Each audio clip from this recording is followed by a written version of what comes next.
So, to summarize in a collective, um, in collective, is that our point of attention, which we are perceiving as reality, is only a construction of our surrounding um, uh, senses.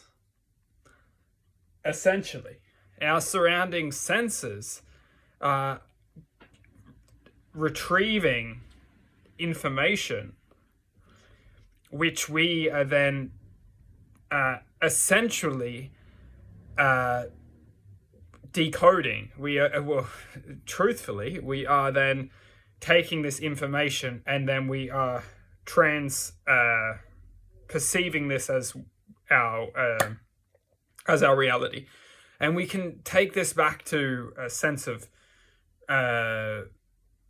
something to comprehend is that when we raise out of a very toxic time or a very negative time, we can come into much of a more of a sense of truth, and that truth being that we were only going through like a time of where things were so heavy, things we couldn't see through the picture. We could only see something right in front of us.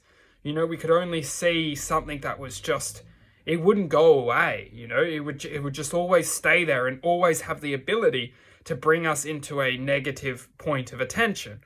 It's because what is happening is that we are literally being attached to a sense of magnetical force, which has a much lower resonating energy to our true infinite originality.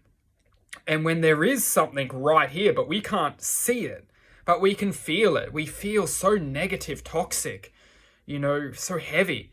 And when we can't truthfully, when we're always looking outside of ourselves and always looking into this reality, we can't see what's truly, well, we can definitely feel what's causing this. We know what's causing this, whether that's people, our environment, the stress, the pressure of society, our friendship group, can be even the food that we're eating. We're addicted to our food, and like our food is just constantly causing us like imbalances within this dramatic sense of reflection of our mind, telling us and feeding us thoughts, and our heart just suffering from this because we don't naturally we're not naturally programmed to think this shite.